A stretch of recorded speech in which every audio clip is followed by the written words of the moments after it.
Bonjour à tous et bienvenue sur ma chaîne Vali, raconte-moi une histoire. Je vais vous raconter Fou de Maupassant. Très belle écoute à tous. Suis-je fou ou seulement jaloux? Je n'en sais rien, mais j'ai souffert horriblement. J'ai accompli un acte de folie furieuse, c'est vrai, mais la jalousie haletante, mais l'amour exalté, trahi, condamné, mais la douleur abominable que j'endure. Tout cela ne suffit-il pas pour nous faire commettre des crimes et des folies, sans être vraiment criminels, par le cœur ou par le cerveau? Oh, j'ai souffert, d'une façon continue, aiguë, épouvantable. J'ai aimé cette femme d'un élan frénétique, et cependant est-ce vrai? L'ai-je aimée? Non, elle m'a possédé à mes corps, envahi, lié. Je suis sa chose, son jouet. J'appartiens à son sourire, à sa bouche, à son regard, aux lignes de son corps, à la forme de son visage. Je halète sous la domination de son apparence extérieure. Mais elle, la femme de tout cela, l'être de ce corps, je la hais, je la méprise, je l'exècre.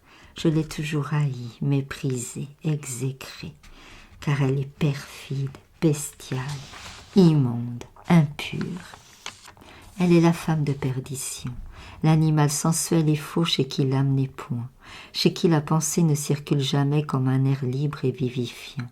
Elle est la bête humaine, moins que cela. Elle n'est qu'un flanc, une merveille de chair douce et ronde qu'habite l'infamie. Les premiers temps de notre liaison furent étranges et délicieux. Entre ses bras toujours ouverts, je m'épuisais dans une rage d'inassouvissables désirs. Ses yeux, comme s'ils m'eussent donné soif, me faisaient ouvrir la bouche. Ils étaient gris à midi, teintés de vert à la tombée du jour et bleus au soleil levant.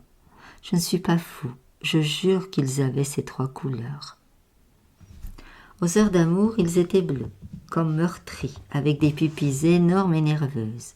Ses lèvres remuées d'un tremblement laissaient jaillir parfois la pointe rose et mouillée de sa langue, qui palpitait comme celle d'un reptile, et ses paupières lourdes se relevaient lentement, découvrant ce regard ardent et anéanti qui m'affolait. En l'étreignant dans mes bras, je regardais son œil et je frémissais, secoué tout autant par le besoin de tuer cette bête que par la nécessité de la posséder sans cesse. Quand elle marchait à travers ma chambre, le bruit de chacun de ses pas faisait une commotion dans mon cœur.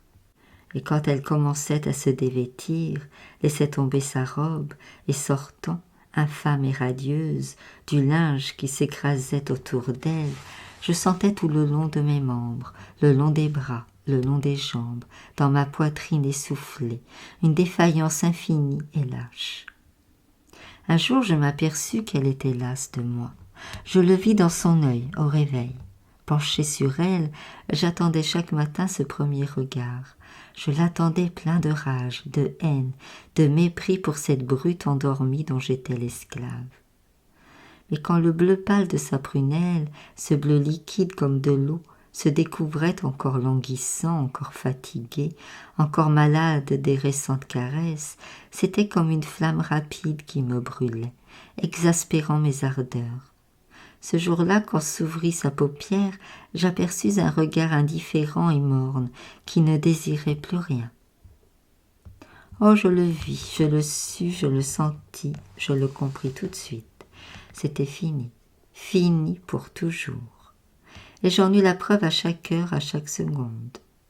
Quand je l'appelais des bras et des lèvres, elle se retournait ennuyée, murmurant « Laissez-moi donc !» Ou bien « Vous êtes odieux !» Ou bien « Ne serais-je jamais tranquille ?» Alors je fus jaloux, mais jaloux comme un chien et rusé, défiant, dissimulé. Je savais bien qu'elle recommencerait bientôt, qu'un autre viendrait pour allumer ses sens. Je fus jalouse avec frénésie, mais je ne suis pas fou, non, certes, non. J'attendis, oh, j'épiais. Elle ne m'aurait pas trompée, mais elle restait froide, endormie. Elle disait parfois « Les hommes me dégoûtent ». et c'était vrai. Alors je fus jaloux d'elle-même, jaloux de son indifférence, jaloux de la solitude de ses nuits, jaloux de ses gestes, de sa pensée, que je sentais toujours infâme, jaloux de tout ce que je devinais. Et quand elle avait parfois à son lever son regard mou qui suivait jadis nos nuits ardentes, comme si quelque concupiscence avait tenté son âme et remué ses désirs, il me venait des suffocations de colère, des tremblements d'indignation, des démangeaisons de l'étrangler, de l'abattre sous mon genou et de lui faire avouer, en lui serrant la gorge, tous les secrets honteux de son cœur. Suis-je fou? Non. Voilà qu'un soir je la sentis heureuse. Je sentis qu'une nouvelle passion vibrait en elle. J'en étais sûre, indubitablement sûre.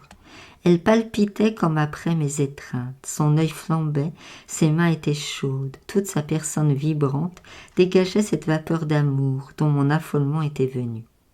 Je feignis de ne rien comprendre, mais mon attention l'enveloppait comme un filet. Je ne découvrais rien pourtant. J'attendis une semaine, un mois, une saison. Elle s'épanouissait dans l'éclosion d'une incompréhensible ardeur. Elle s'apaisait dans le bonheur d'une insaisissable caresse. Et tout à coup, je devinais. Je ne suis pas fou, je le jure, je ne suis pas fou. Comment dire cela? Comment me faire comprendre? Comment exprimer cette abominable et incompréhensible chose? Voici de quelle manière je fus avertie. Un soir, je vous l'ai dit, un soir, comme elle rentrait d'une longue promenade à cheval, elle tomba, les pommettes rouges, la poitrine battante, les jambes cassées, les yeux meurtris, sur une chaise basse en face de moi. Je l'avais vue comme cela, elle aimait, je ne pouvais m'y tromper. Alors, perdant la tête pour ne plus la contempler, je me tournai vers la fenêtre, et j'aperçus un valet emmenant par la bride vers l'écurie son grand cheval qui se cabrait. Elle aussi suivait de l'œil l'animal ardent et bondissant. Puis, quand il eut disparu, elle s'endormit tout à coup. Je songeais toute la nuit, et il me sembla pénétrer des mystères que je n'avais jamais soupçonnés. Qui sondera jamais les perversions de la sensualité des femmes? Qui comprendra leurs invraisemblables caprices et l'assouvissement étrange des plus étranges fantaisies? Chaque matin, dès l'aurore, elle partait au galop par les plaines et les bois, et chaque fois elle rentrait alanguie, comme après des frénésies d'amour. J'avais compris, j'étais jaloux maintenant du cheval nerveux et galopant, jaloux du vent qui caressait son visage quand elle allait d'une course folle, jaloux des feuilles qui baisaient en passant ses oreilles, des gouttes de soleil qui lui tombaient sur le front à travers les branches, jaloux de la selle qui la portait et qu'elle étreignait de sa cuisse. C'était tout cela qui la faisait heureuse, qui l'exaltait, l'assouvissait, l'épuisait et me la rendait ensuite insensible et presque pâmée. Je résolus de me venger. Je fus doux et plein d'attention pour elle. Je lui tendais la main quand elle allait sauter à terre après ses courses effrénées. L'animal furieux ruait vers moi. Elle le flattait sur son cou recourbé, l'embrassait sur ses naseaux frémissants, sans essuyer ensuite ses lèvres, et le parfum de son corps en sueur, comme après la tiédeur du lit, se mêlait sous ma narine à l'odeur âcre et fauve de la bête. J'attendis mon jour et mon heure. Elle passait chaque matin pour le même sentier, dans un petit bois de bouleaux qui s'enfonçait vers la forêt.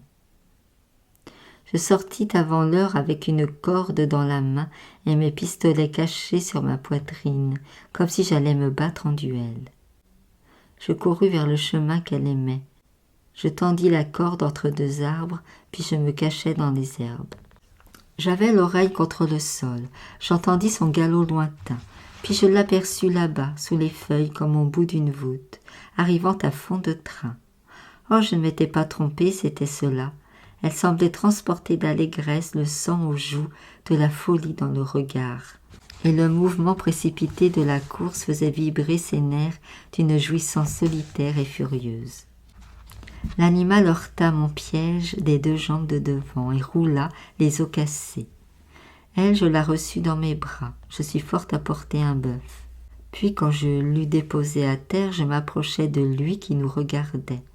Alors, pendant qu'il essayait de me mordre encore, je lui ai mis un pistolet dans l'oreille et je le tuais, comme un homme. Mais je tombais moi-même, la figure coupée par 2 coups de cravache, et comme elle se rouait de nouveau sur moi, je lui tirais mon autre balle dans le ventre. Dites-moi, suis-je fou? Je vous remercie pour votre écoute. À bientôt.